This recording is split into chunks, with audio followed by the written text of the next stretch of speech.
spring training is around the corner. So we're going to talk about Orioles baseball, guys. My first video about baseball. And special guests, you guessed it, Birdland BS. This and a couple of things more coming right out.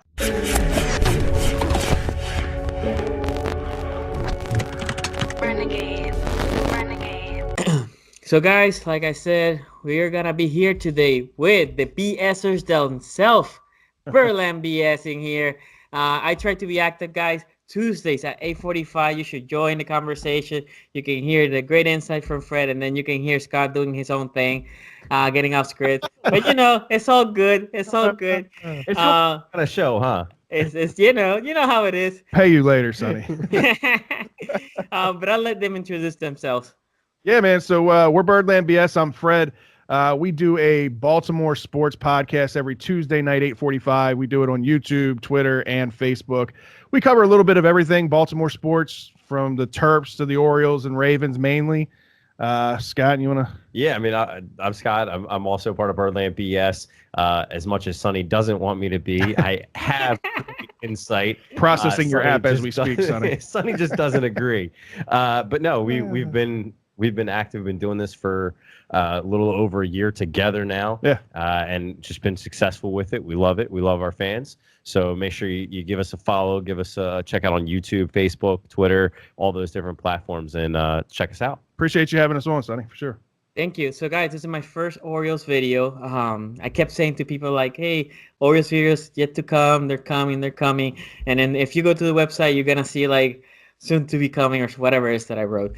So I was like, damn, I want to guess for this one. And then I said like, oh, I should have Fred. And then I'm like, oh yeah, he has that guy too. Yeah, Scott too. Let me bring Scott because I want to see what he has. And you know how this came through fruition was, I forgot the debate that we had on Twitter. We had a debate on Twitter over Machado a couple weeks ago, I think. Yeah, I remember to the T.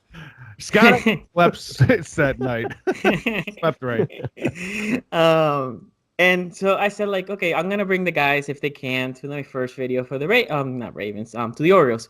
So let's talk about overall direction. What do you guys think about the new GM and the new head coach? Scott? For me, I love the way that this is going. With the fact that you bring on Mike Elias, it just goes to show the direction that the Orioles front office is really headed. For the longest time, we've always said it's Angelos, it's Peter Angelos. Well, he's handed the reins off to his sons. And last year, I think we saw a little bit of that with them giving Duquette a little bit of loosening of the reins there at the end of the year, kind of saying, all right, we're going to let you go here with trades and do what it takes and see what you can show us.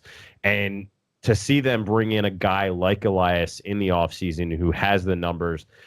Angelos has never been a stat guy. He never liked it. He never bought into it. And his sons are. And his sons are doing a lot of things. I talked about it with Fred on the one show. The things as simple as the Orioles entertainment, the Billy Joel concert thing, and the concert series. Stuff like that is things that Peter Angelos said would never happen in Camden Yards, and now they're going to happen. This is a changing of the guard, and I think it's a great new direction for the Orioles. We've seen success out of teams like this, like Elias. And then on the coaching side of things, Brandon Hyde comes from a guy that I love to hate him because I feel he is one of the best managers in baseball, period, and that's Joe Madden. He comes from Joe Madden and the Cubs. So, I mean, you got to look at that success that he's had there. And he was there when you're bringing up guys like Chris Bryant, Anthony Rizzo. Those guys, they were under his tutelage and under his direction. And I think it's a great way for this team to kind of really and truly rebuild. Yeah, for me, I mean, let's not beat around the bush. This was a change that needed to happen. This was something that was well overdue. I think this was definitely the right move, bringing somebody in like Mike Elias, who's more on the analytical side of baseball. This was something that the Orioles had never gone down that path. They were very old-fashioned in the way that they approached baseball and their operations.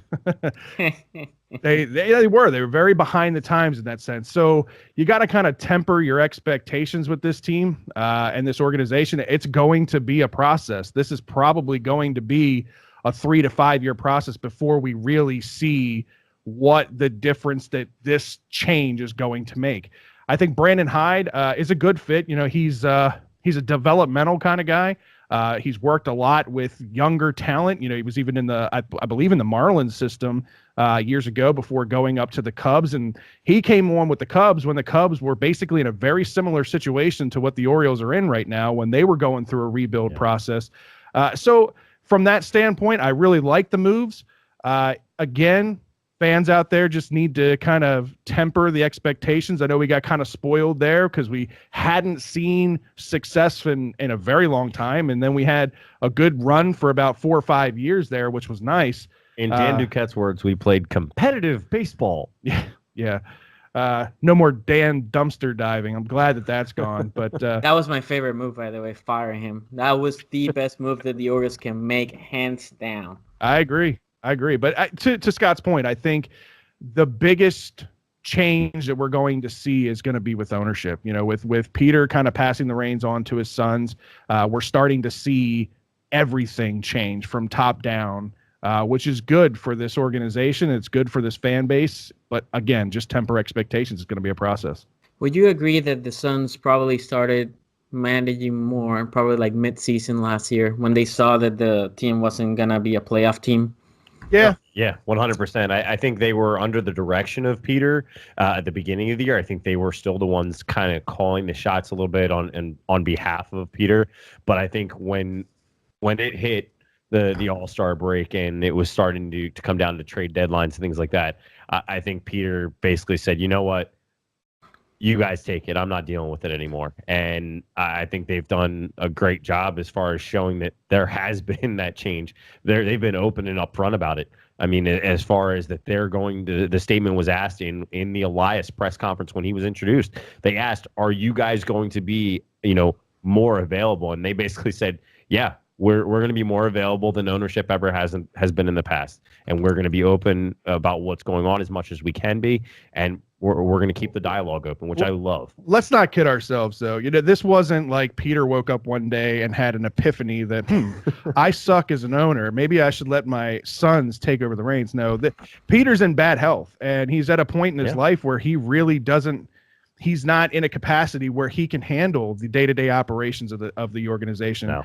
And I like the fact that the Suns, although they've obviously they're a product of what they grew up in and they're a product of their father, they're not naive in the sense that they could see that this organization was not trending in the right direction and that they needed to make changes. And I think that process, you're right, you're dead on the mark. It started about midway through last year. And the reason I say this is because I hated a couple of their first moves. So I didn't mind the trades on the trade deadline. Actually, those were necessary. Then my huge problem with them. They were so dumb. Let me use this word. They were so dumb. Dumb's a bold word. They said, let me cap all this money for the international bonus signing, right? This pool. And then let me not hire a GM. Let me take my time. Let me just sit on this money. Oh, by the way, it expires. But it doesn't matter. Let me sit on this money without a GM. Let me just keep it like that. Instead of being... Let me be attacking the problem. I have all this money. There's a couple of high prospects, guy, and I understand the Mesa brothers might have wanted to be in Miami. If you had a GM, that GM might have noticed that early and would have concentrated on the second guy, which was the Cuban pitcher, if I'm not mistaken. I forgot his name. And they could have essentially said, let me just throw that money so I can get that. But no, let me just sit back, chill, because that money rollovers next year. Oh, it doesn't.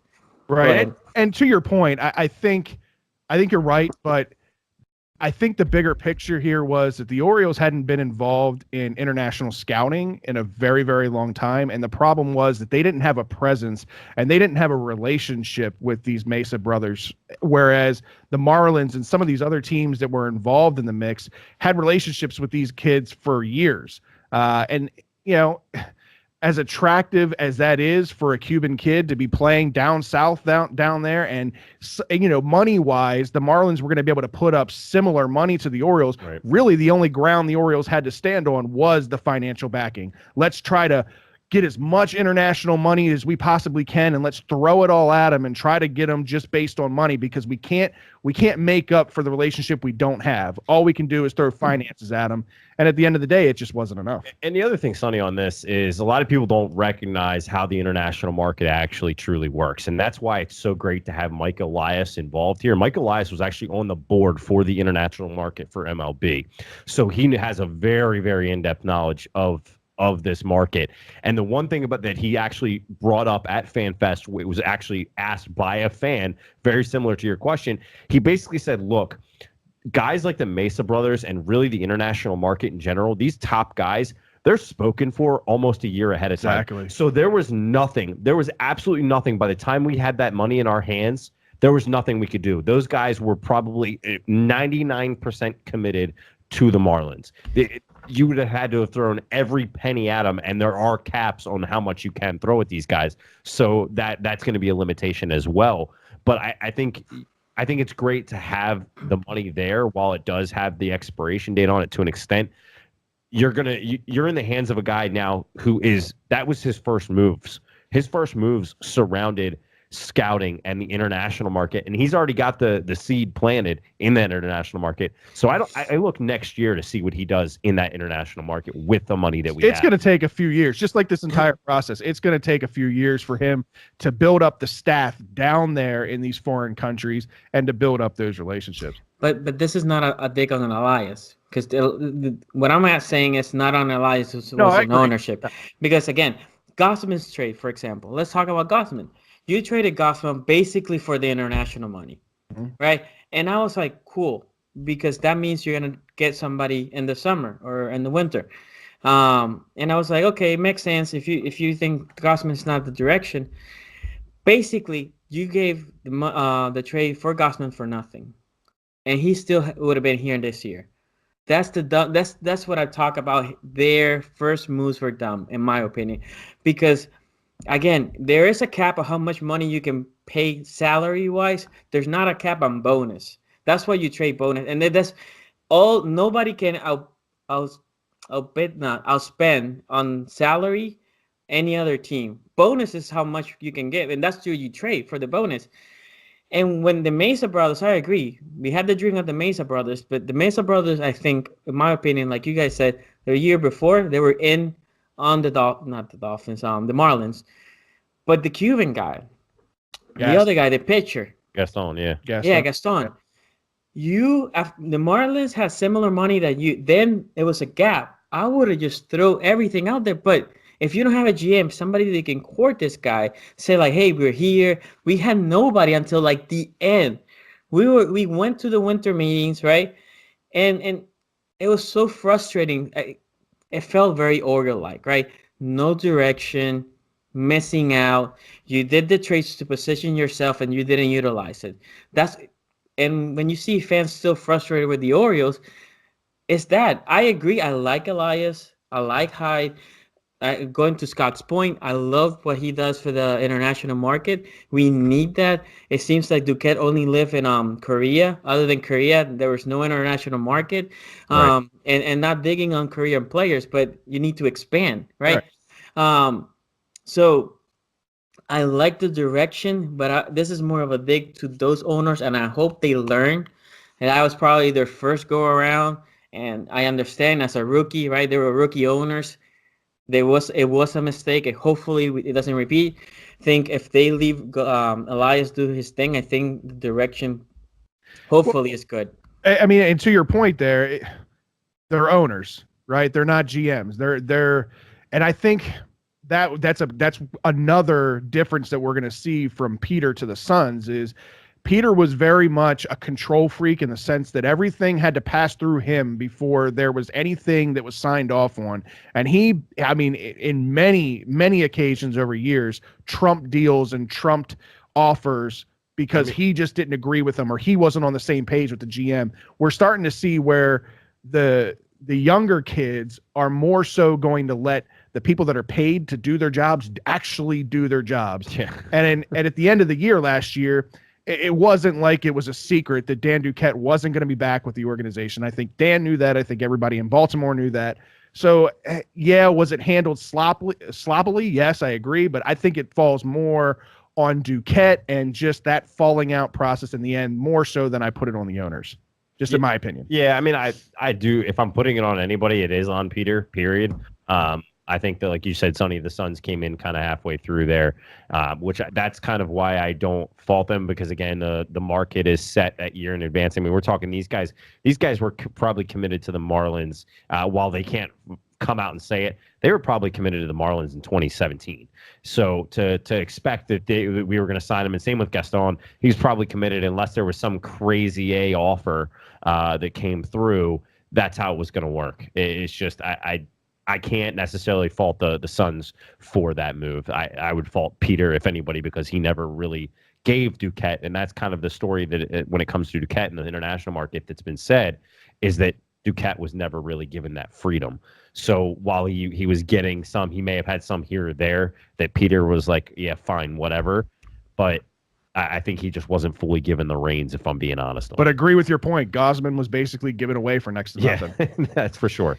So now talking about offseason and taking the international signing, this offseason in baseball has been probably the most boring offseason that I can remember in a while. Last year was pretty bad. This year has been worse. Everybody's still out there pretty much, unless you're a mediocre player. You got time, but for very cheap. If you have any talents and you wanted money, you're still there. But what do you think baseball, right? In my opinion, we're moving away from the 7, 8, 9, 10 years. If you're lucky, you're going to get 7. But what my worries is with the Orioles, Peter Angelos gave 4 years to Ubaldo Jimenez, right? And he gets 7 years to Chris Davis. Both of them were massive fails. What I'm wondering is, and I'm hoping the Suns have amnesia with this, when we become competitive, will we be gun shy to give a pitcher, which we have been before, a 4-year deal or maybe a 5-year deal? Will we be gun shy to give a slugger or a everyday position a 6-year deal?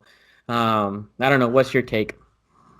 Honestly, I mean, just based on what I've learned about Elias over the past few weeks or few months, really is that he likes to build from within. He likes to build through the draft, and he likes to, build homegrown talent. He doesn't typically have a history of going out and signing big major pieces like that. Now, he did orchestrate the trade to bring over Verlander. Yeah, I was going to say Justin Verlander. So, and Verlander was more a final piece to the puzzle when they were positioning themselves ready for a World Series. So the Orioles get to that point where they're ready for, that World Series type push. You may see a deal like that, but again, this change is going to be a process. It's going to take years. So I don't see the Orioles, at least in the next 3 to 5 years, going out and making any big splash acquisitions, not just only in the starting rotation, but really across the board, even positional players. I don't think that that's the smart move.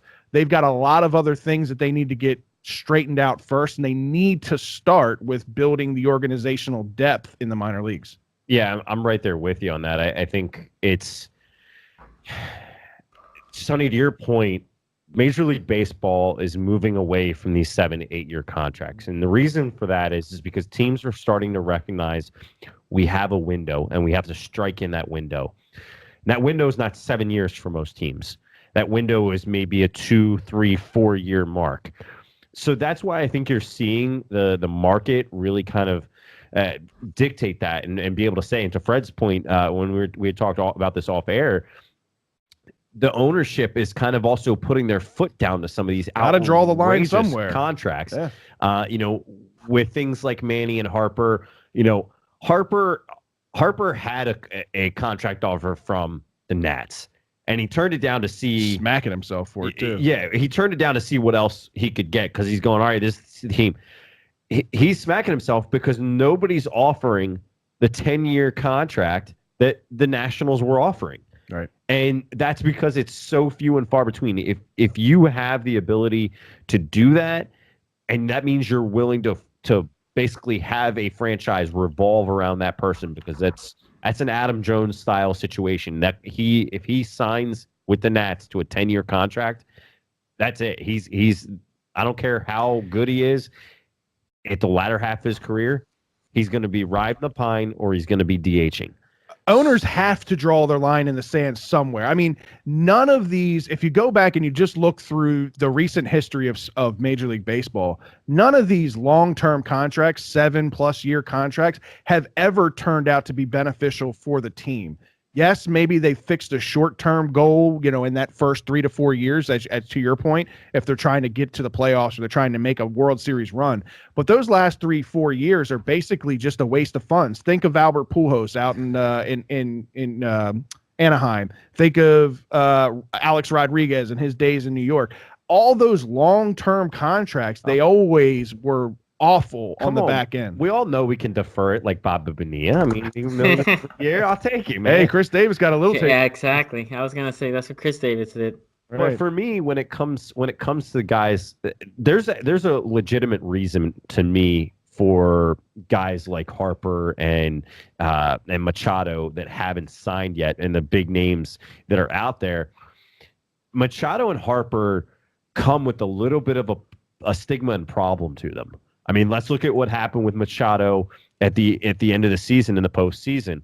It creates the rift there at first base, and then he doesn't own up to it, and then finally he owns up. That's a little bit of a liability for a team. He's always had a maturity issue. And Bryce Harper's the same way. Both of them have issues, and they can be. I've heard stories of guys calling Bryce Harper a clubhouse cancer because his attitude towards other players is not a, I'm going to lead this team. It has been in the past of, I'm better than you. Get out of my way. And that's not somebody that you want in a leadership role. So it's a real risk take to say, is this guy ready? Has he made that next step mentally to be able to say he's a leader? Because either one of these guys, you bring them on with the contracts that they're asking for, guess what they are going to be? Whether you like it or not, they're going to be leaders in the clubhouse. So you have to be willing to accept them as they are. And on Manny's side of things, and this is where, you and I kind of went at it a little bit on Twitter, Sonny, Manny Machado is killing himself by calling himself a shortstop. You've been called one of the greatest third basemen of all time by the greatest third baseman of all time. That's Brooks Robinson made that statement to Manny. You are better than me. That's saying something. When somebody that everybody recognizes as one of the best third basemen of all time says this kid is better than me and means it and isn't just saying it for the cameras, that says something about Manny at third base. Manny's an average or above average shortstop. He is a platinum Gold Glove third baseman, and that's what's killing him. He is saying, I want to play shortstop, and if somebody's wanting to give him $175,000 for it, I'd say take it, because I don't want to pay $175,000 for an above average shortstop. I want to pay $220 million to a third baseman, which is why the Yankees are stepping up, because from what I hear, they're asking him to play third base if he plays for the Yankees. So let me start with money talks. If somebody tells him, I'm willing to pay you this if you play third baseman, he will play third baseman. So second, to your point, there is a drop between third and shortstop in his play, but he is still a top 15 shortstop in the league, probably top 10, floating in the 10 to 12. He's probably top 3, if anything, and third base. So yes, he's a better third baseman than he's a shortstop. But the question is, if he doesn't love it as much as he does shortstop, that's probably why he's calling himself a shortstop. He might just like that position better. To your point, yes, if somebody, let's say the Yankees, $220 million to get him, right? If they want him in third, they're gonna get him in third. If they say, like, we're willing to pay you this only if you play third, he will play third. The biggest contract that I saw out there for Manny was by the White Sox. What was it? I thought it was 180 or 175, I think. Yeah, and this is how our debate started that day. Now I remember. I told you to remember. Our debate started because, and this is gonna tie that to this. I think we are ranked the worst minor league system. When you're the worst, it's not gonna be in the minors. It's not gonna be 3 years before you're even halfway decent in baseball. It takes you at least 5 for you to say, "Wow, my minor league system looks really good," and not beast, not like the Astros, but good. Um, and if we're just gonna be holding back and building to the draft, I think we're gonna be bad and suck for at least 7 years. 7 years? At 7 years least is a long time, bro. I if our minor system was middle of the pack right now, Hmm. I will give you 3 to 5. But when yours is ranked last, and I forgot who was it's somebody from ESPN that did the Keith Laws. He ranked our minor league system as the worst in baseball. There's a lot for you to come in. Tell me what prospects are down there that you're excited. Hunter, he's an injury waiting to happen. Diaz is the only guy. We brought him from Machado, right? I was hoping he was ready to step up this year, but he's a non-roster invitee for spring training. So that tells me they think he's not ready. There's not a player that I can say, "Oh, I'm excited about this guy and on the minors," and we were last. Wait for it. Remember, we got the #1 overall draft pick this year. That's one player. No, I know. I'm just saying we do have the #1 overall pick. There are pieces in place. And if all the pieces come together and they all work out over the next 3 to 5 years, we could be in a position that we talked about earlier where maybe Elias starts to go out and sign this free agent or that free agent to fill in holes where they're needed. I don't think I completely agree that our minor league system needs a complete overhaul. And I really do think that that's where they need to start to again, it happens not just through the draft, but it happens through the international market. There's a lot of ways that you can build up and pretty quickly your minor league system if you approach it the right way. The Orioles were so narrow-minded in previous years in the previous regime where they weren't using all these other avenues to build their farm system. And that's why we're in the position that we're in. And that's why they're making the changes that they're making, and they're developing and investing money into international scouting and all of that, is to help kind of push that process along and to make that process come along a little faster. I think one of the big misconceptions about the Orioles over the years by most of the fan base out there is that the Orioles don't spend, or they're not, big spenders. If you actually go back and look at the numbers, the recent numbers, they're in the top 3 as far as how much they spend on payroll versus how much they make in revenue. They're in the top 3. So they spend money. It's just the amount of money that they've spent over the past decade has been poorly managed. Right. It's been poorly spent. And now we're in that process of dealing with yet another terrible contract in Chris Davis. And that's a contract that's not going to go away anytime soon, regardless of whether Davis is here or not. Like, there's nobody that's going to take that contract on. So it's going to be a process. And I think you really, really got to focus on that minor league system. You do. You've got to focus on the system and make it. You have to make it better. To your point, Sonny, I mean, this is one of the worst, if not the worst, system in all of Major League Baseball. Any O's fan has kind of known that for the past 2-3 years-ish. It's never been there. But let me remind you something. Back in 97, 98, 99, we had one of the top farm systems. Top farm system doesn't mean you get further. We went 15 years, and we had a top farm system for over half of those. It's in how you manage it, to Fred's point. It's how you manage things. It's how you go through. And I think that's where I'm giving Elias a chance, because you really can do what is happened in Houston. You can do it. The Cubs did it.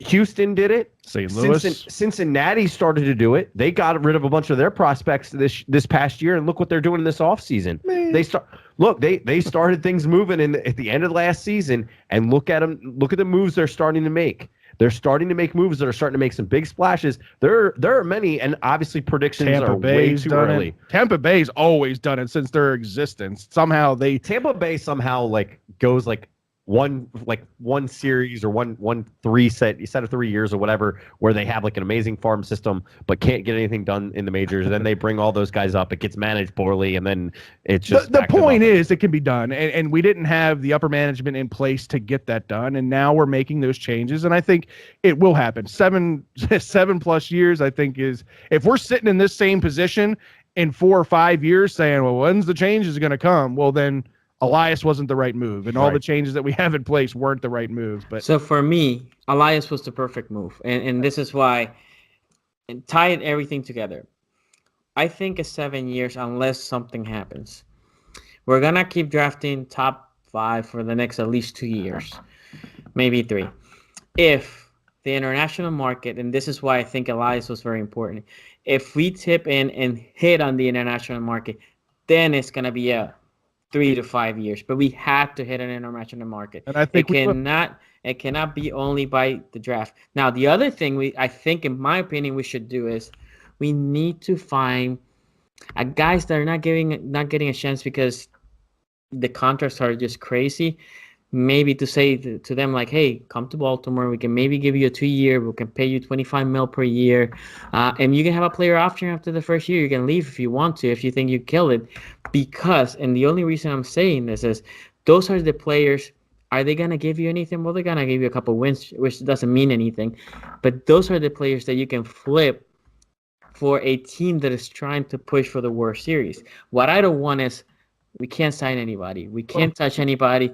We're just trying to go too far off on a tangent about something else. I want to stay where you're at with starting pitching, because I think say there too. I think you bring up a good point, right? So starting pitching for me, right? When you're talking about the Orioles, and you're talking about the Orioles specifically, not many free agent pitchers want to come to Baltimore and pitch in the AL East and pitch in this bandbox of a stadium in Baltimore, because historically, it's been where pitchers' careers have gone to die. And it's because they're going against the strong competition in the AL East. And again, they're pitching in a hitter-friendly ballpark. So pitching has to be developed within.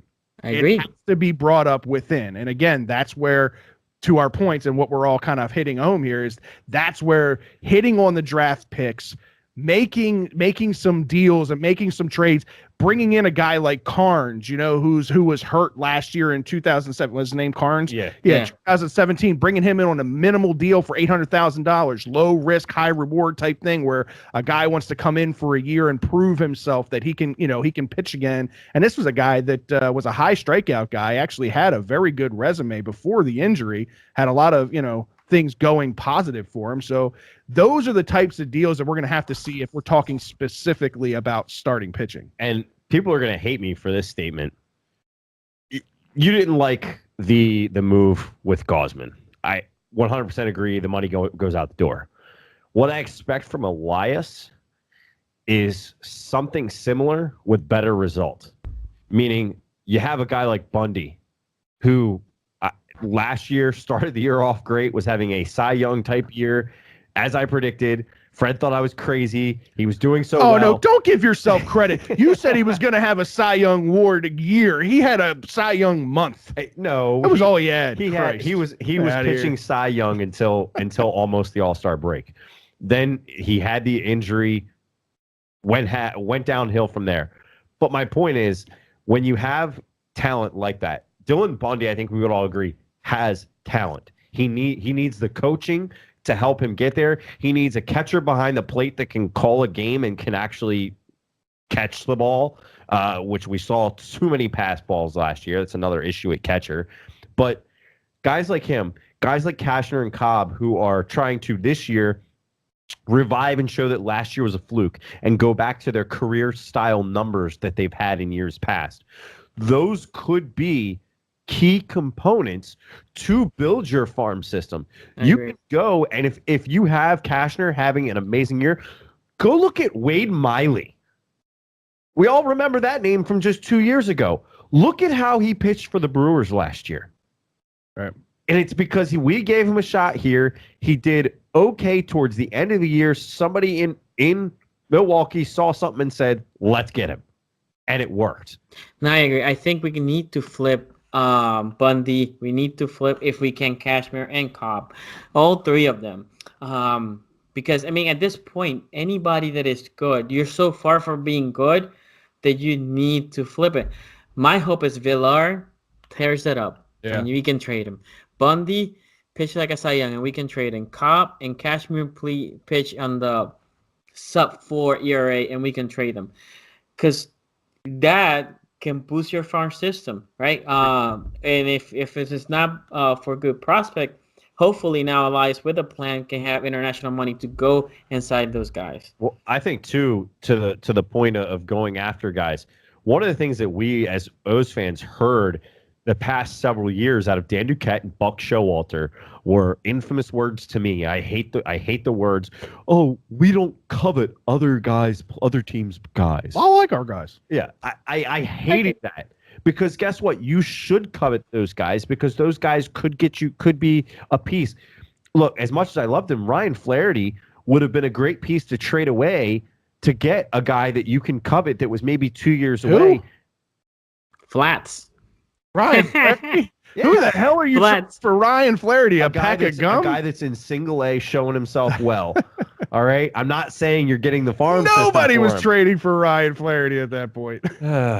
Anyway. Okay, so let's move away from offseason. Let's talk about the roster. Since Tuesday, free pitchers and catchers show up and from their long vacation, and they're gonna start. But what I want to talk about is the starting 9 that you see from the Orioles. Obviously, everybody loved what they saw from Mullins, right? And I love what I saw from the guy. And that's another guy that I don't know if he's going to stay here long, but if he can play well for 2 years, he's a guy that you can also flip. DJ Stewart, I think they're going to give him a try this year to be the he played left field, right? Yeah. So to play the left field. I don't think, if I'm being honest, to throw this out there, I don't think DJ Stewart's playing left field. If DJ Stewart's on this team, he's in right field, because Mancini. You're right. You're right. Shift again. No, you're right. He was playing right field last year. No, you're completely right. And Mancini is the left field guy. What I would personally like to see is us. I think Trumbo is one more year left. I would like us to just get rid of Trumbo or see if anybody wants him, and put Mancini in a first base and say because Davis is here because we can't get rid of him, and say, Davis, you're going to be the DH. Let Mancini be in first, and hopefully if Diaz shows you anything in spring training, bring him and see what the guy can have. That's my ideal scenario. How do you guys see the outfield?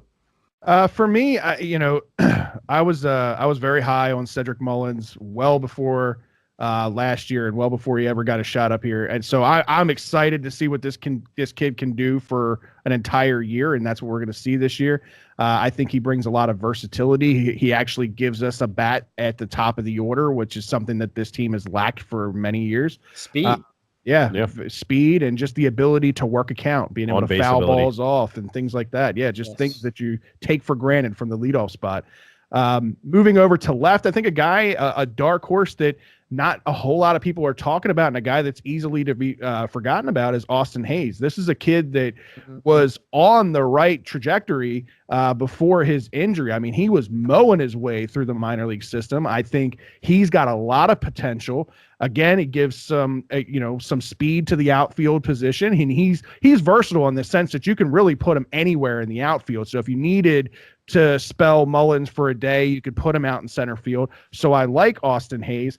I think personally, Mancini will start if Austin Hayes wins the job and wins a starting job. I think he goes over to left. I think Mancini, in my opinion, will go over to right field at that point, only due to arm strength. Mancini doesn't have the best arm. Hayes has a much better arm, and typically you want your better arm in left field. I don't know. I mean, I would, like you were saying, I would like to see Mancini eventually get to the point where he's the everyday first baseman, and Davis is either the DH or a foregone conclusion off of this roster altogether.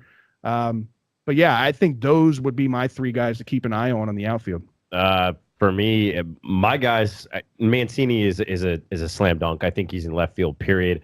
I don't think you're asking him to make that transition. It was hard enough for him to make the transition into left field, especially playing in places like Boston and playing with the Green Monster. Now you're going to ask the guy who struggled with the Green Monster to contend with that wall in right field every home game. I don't ask that of him. I think he stays in left field. The only way that something happens, Trumbo goes down, and you move Davis, over, because Trumbo is coming off of that injury from last year. I think that would be the only scenario where Trumbo, gets hurt. You see Davis move into DH and put Mancini at first. But I think Mancini is your starting left fielder. Mullins, I think we all agree, is the slam dunk in center field. I think DJ Stewart makes this team.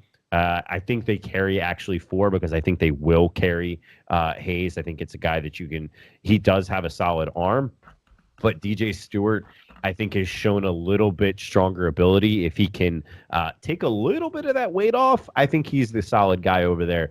I think you want his ability to field the ball and his ability to throw the ball. He's got a decent gun to home plate, which is what I want out of my right fielder. So this is why I think Trumbo should not be part of this team, because let's say, for example, Mancini. Mancini's a guy that has shown potential, right? And he's pretty solid, but I think he hasn't hit his ceiling. And I think if you take him out of left field and put him in his natural position in first base, and he can be a above average first baseman and can bring that batting average a little bit higher, that's another guy that you can, in theory, if not this year, next year, flip for another prospect. If you have him in left field, it's not that he's bad, but he looks lost half of the time. It's awkward. Yeah. And then a team, if you want to get any good prospect, you're not gonna trade for a guy that looks awkward, like you said, in the left field. Trumbo doesn't need to be in this team. Obviously, Davis neither, but we know that he's a given. So I will put Davis in DH, and that's how I'll put him first base. But let's talk about the infield. So right now, let's assume Davis is going to be your first baseman. I like Villar. I like him a lot. And he's going to be your best offensive player with Cedric Mullins this year. And on shortstop, I don't know. They have the kid Richie Martin. I don't know. We'll see how he is. And Nunez was okay. We also had Mountcastle last year, but he's more for batting than glove. And then I'm assuming Cisco will get to be the starter in catching, and hopefully he worked out in his craft last year, because obviously he had the potential with the bat, but the question is, he can be a consistent fielder on the catching side. So what is your take on the infield? If you don't mind, I'm going to go on this one. I'm going to go off on a tangent here for a quick second. If I'm going infielder, to kind of bounce off a point that you transitioned with sure. Davis, the reason Mancini's not at first base, Davis was screwed on the Gold Glove 3 separate times in the past 4 years. He is a Gold Glove style first baseman. I don't disagree. I think he's a hell of a glove. He is, and that's why, as much as we all hate, he costs too much to be in the lineup to be a Gold Glove first baseman. I'll take the loss at first base for non-Gold Glover if I'm going to have somebody that hits more in the 230 to above range. Fair enough. I mean, I'm giving him the benefit of the doubt this year. I think you and I both said we give him like 2 months on it. I agree with you, Villar. My one move, I hate the move of Nunez. I do not like Nunez. He's not a good defensive player. His bat is suspect at best. It's okay. For me, I think I'd rather see Mountcastle here. I'd rather take kind of to your point of what you just talked about. I'd rather see Mountcastle's bat in that lineup and work with him on the infielding. I think this new coaching staff, I think they're going to come on. They're going to come on with a strong mind of getting back to the fundamentals for these guys, which is what a guy like Mountcastle needs. I think you put him at third, and I think you give the kid Martin at short. I think you give him a shot. Yeah. So for catcher Cisco, right? Are we all in agreement with Cisco? No, I'm not in agreement with that at all. I go Jesus Sucre here. They just signed him to the minor league deal. But I go Sucre. He has experience in the majors. You need a guy that's been able to call a game behind home plate. He's got a strong defensive arm, throwing out about 32% of base stealers, which is pretty good. But he was tied for 9th in all of Major League Baseball last year with an 84-mile-an-hour throw from from home to second. That's pretty good. And that's somebody that I want, somebody that I can trust. I still don't trust Cisco's glove. I don't trust it. Sucre is a better defensive catcher. You know what? Maybe Chance comes into camp this year and shows us something different. But I think Sucre comes out this year. You have too many catchers in the realm this year, but I think Sucre is the guy that comes out on top. Before, Go ahead. Fred, before you, because I want you not to interrupt you, but just on the point, for Scott. So you are willing have the bat of Mountcastle and eat his chances on the glove, and not with Cisco, which has been one of the top guys coming in the organization. Apples and oranges. I understand the catcher. I understand the catcher position is very important because of the pitching, but two catchers. So yeah. Mind your P's and Q's here. hey, let me tell you something. Being Puerto Rican, that's all we produce. Talking about Ivan Rodriguez, Yadier Molina, yeah. So Alo Martin. My point is, do we want to go? I think, to your point, I like the guy. I think what they're probably going to do is flip time like they did with Joseph. They're going to platoon him. Yeah. Yeah. They're going to platoon him. Yeah. So I'll let you. Sorry, Fred. I didn't want to interrupt. No, you're good. So staying with the catcher's position, we'll start there, right? Chance Cisco, I think the only way he wins the starting job is if he comes in and dominates spring training with the bat, right? So the one thing that we knew about Chance Cisco coming up was that his bat was major league ready, quote unquote. He got his shot at the major league level, and he really didn't produce with the bat. And all of the question marks that we had about Chance Cisco were with the glove, his ability to call a game, his ability to throw the ball down to second base, and all those things showed their ugly head when he came up here. He wasn't ready. I still don't think he's ready. I think Austin Wynns is a better defensive catcher. I don't think he's great with the bat, but he's a better defensive catcher, in my opinion, than Cisco. I do think Sucre, I haven't seen him personally and up close, but just looking at everything that I've seen as far as statistics go and to some of the stuff that Scott would brought up there, I think he would be the better option day one, because catching, if you're going to sacrifice hitting anywhere in your order, I think catching is where you do that, because the importance of calling a game, the importance of the comfort between pitcher and catcher, and just knowing the fact that when you have guys on base, that you've got somebody behind the plate that's going to be able to keep those runners honest. Those things are more important to me than the bat. That's the one position I will say that about. Moving out to third base, we're going to go around the diamond this way. I agree with Scott as far as Ryan Mountcastle. The one question mark on him is his glove. But again, he's another guy that they talk about his bat being major league ready. This lineup, when you talk Chris Davis with the lack of production that we've had out of him, if we do get rid of Mark Trumbo, this team is going to lack some thump. At least some thump that we've been used to over the years. And that's one of the things that I think Ryan Mountcastle can bring. He's kind of in that transition phase, like when we first saw Manny come up. When Manny first came up, he was a doubles hitter with a little bit of power, and then you saw those doubles eventually transition into home runs. That's kind of where Mountcastle's at with his bat right now, is he's a gap-to-gap kind of hitter. He's going to be a high doubles guy with an occasional, if he had a full season behind him, maybe 15 to 20 home runs. I like that kind of production out of my third baseman, and I think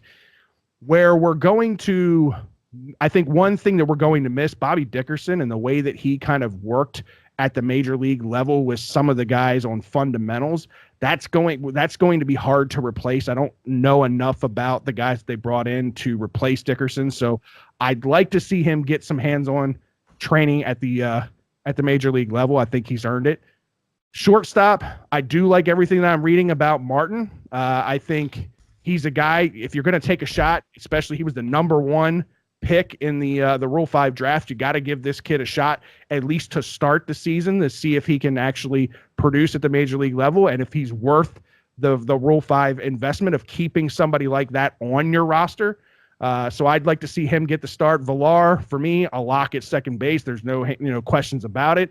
And let's do everything that we can to get Mancini over there at the hot corner at first base. Yeah, no, I agree. And guys, let me, since we already went through the starting 9 or 8, for me, the best thing that this team can go is go young in the outfield, put Mancini in first.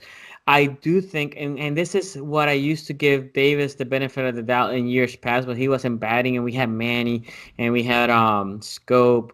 I was like, yeah, but Davis, man, he can scoop that ball. He was amazing on defense. But now that this team is going through a transition, I want to see Mancini in a more comfortable position, right? Because even if you don't keep him for trading purposes, it's better for us.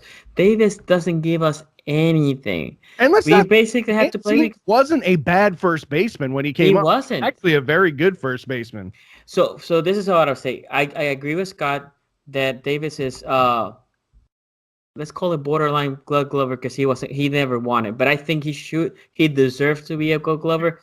Mancini was above average first baseman, but he hasn't practiced or he hasn't played first baseman in a consistent basis to get to that point. When Davis came up, he played third, he played all over the place, and they saw, oh, this guy can play first baseman, and with time, he developed to be an amazing first baseman. That's what I would like to see us giving the opportunity to Trey Mancini. To your point on that, though, Mancini has shown some real flashes in left field to be a solid outfielder. Some plays at the wall that he's made, some diving catches that he's made that not very many guys are able to get to. He's shown some flashes, so don't take that out of his pocket that he could be better in the outfield, a better fit in the outfield. I don't know. I think you've got to wait and you've got to get through spring training to really see what you've got. If you've got the ability to let him move to first base, and I think you do it. But if you don't have anybody else that's truly ready, you got to go with your best hand, and I think it's him in the outfield. So I think we're gonna agree to disagree for the outfield part and the first baseman. So we can move to the pitching. So I think Locke, Bundy, Cobb, and Cashner. I think for us that's just a given. Like we said, hopefully they all can be balling, so we can get good prospect for them, especially Cashner. He's a free agent next year, so he'll be a guy that if you want to flip, you want him.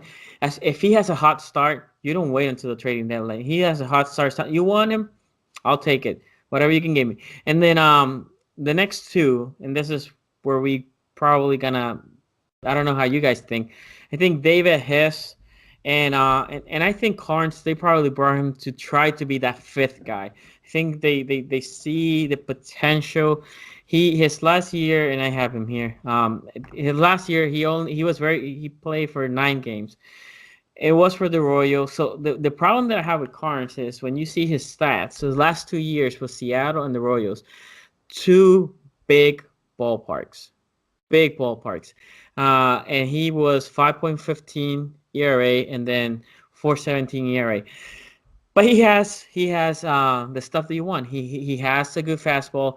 And we haven't seen him pitch in 2 years, right? So we'll see how he is. But I think they brought him to to give him the opportunity to be that fifth guy. And the other guy that his name is escaping me. Jeffrey Ramirez.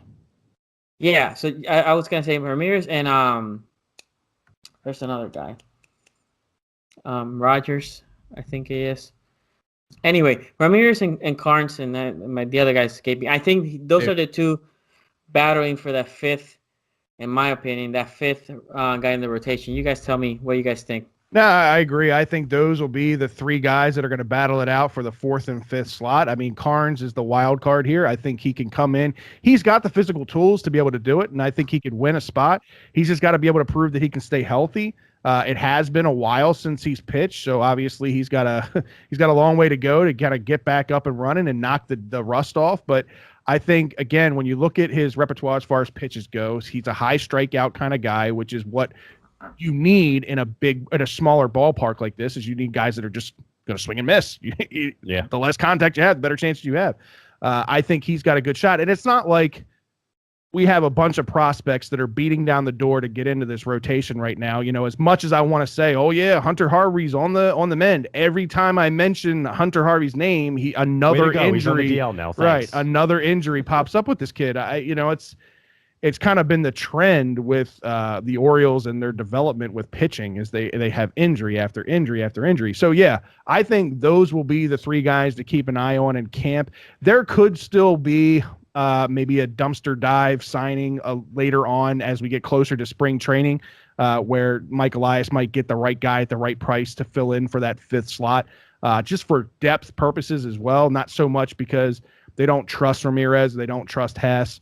More so just to kind of give them a little bit more organizational depth. If I'm looking at things, there's two ways this can really go. It's either going to be a 4-man rotation with a 1-man, kind of flex or rotator, or I think they go 6 guys.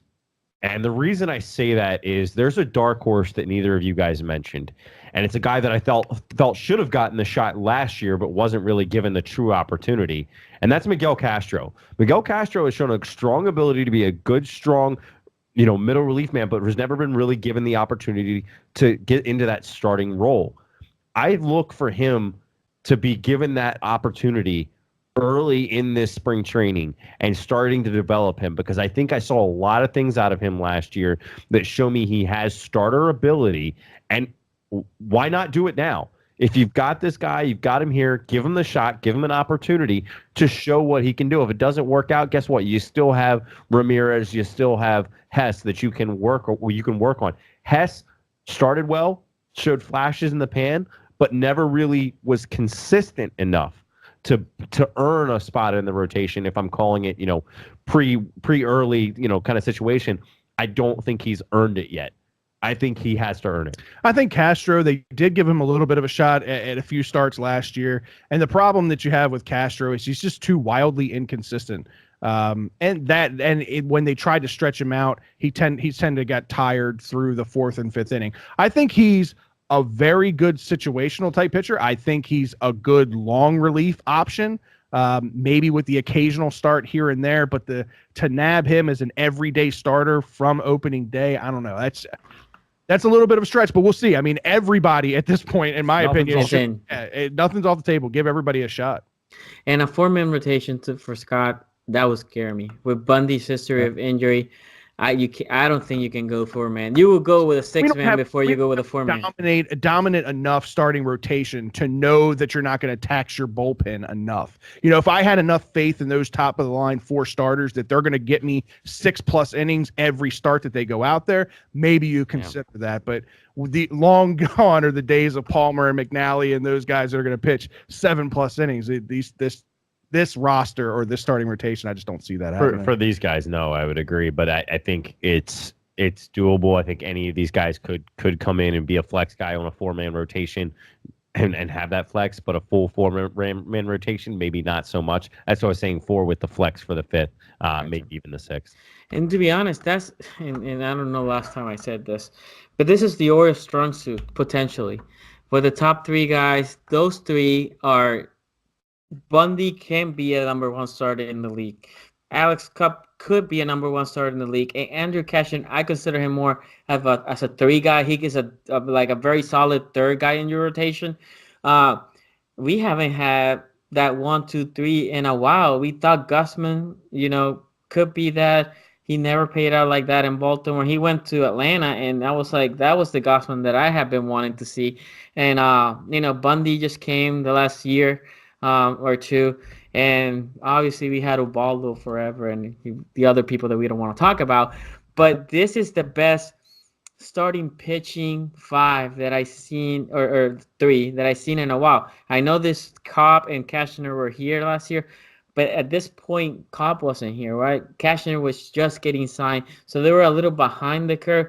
So I think both of them will have a bounce back years, and we're hoping Bundy can keep progressing. Hopefully, I feel like, to go into Fred's point, he gets tired. He's not used to the long season. Hopefully by now, this year, he's going to be more used to that long season, and he can ball. Because when he's on, man, he's a hell of a good pitcher. Yeah, there's no doubt about it. That's a big part of the reason we had so much optimism going into last year, was the fact that it looked on paper like we had one of the best starting rotations that we've had in a very, very long time. And just...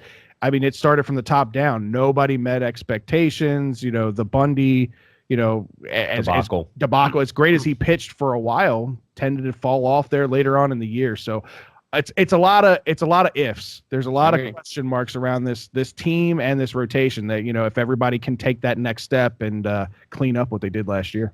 So to finish it out, over under 100 losses or 100.5 for the Orioles. I think it's easy for me. I'm taking the over on that. I'm going to take the under.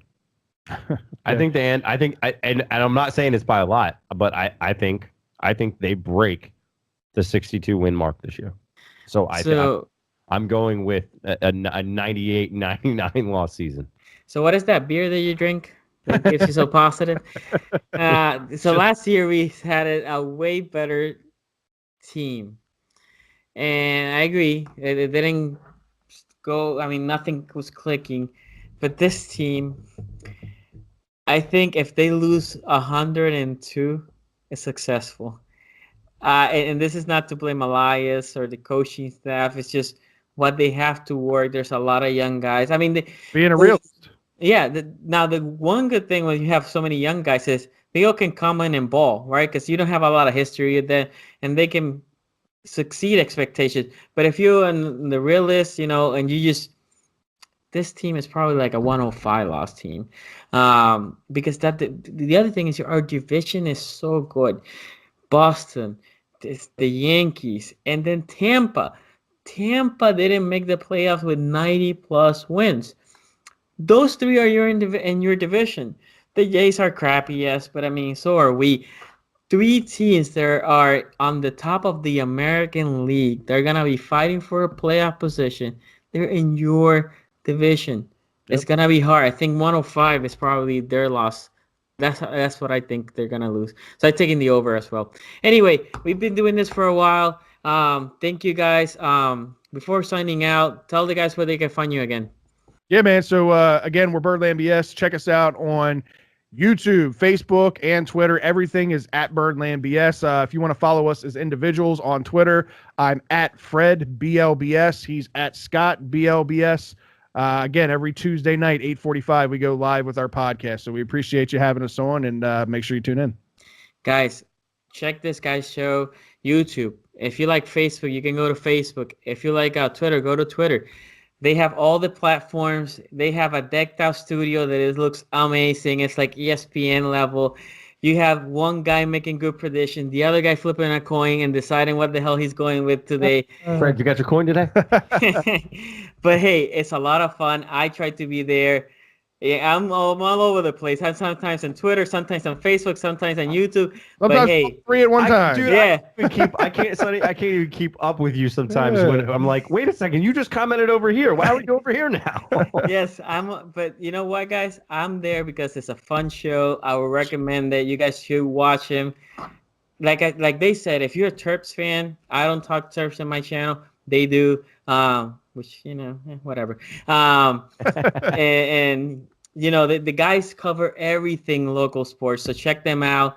And thanks for joining us, guys. Everybody, thanks. If you like the video, thumbs up, subscribe to the channel, guys. Follow them, follow me at szg.sports and all the platforms. We'll see you next time. Peace. Guys, there you have it. We went through direction of the team, what we think of the team. Are we going to be competitive in 3, 5, 7 years? Over under wins or loss, our roster, who should we start, where we are. If you like the video, guys, give it a thumbs up, subscribe to the channel, follow me at szg.sports. There's gonna be more Orioles videos to come, so I will see you next time.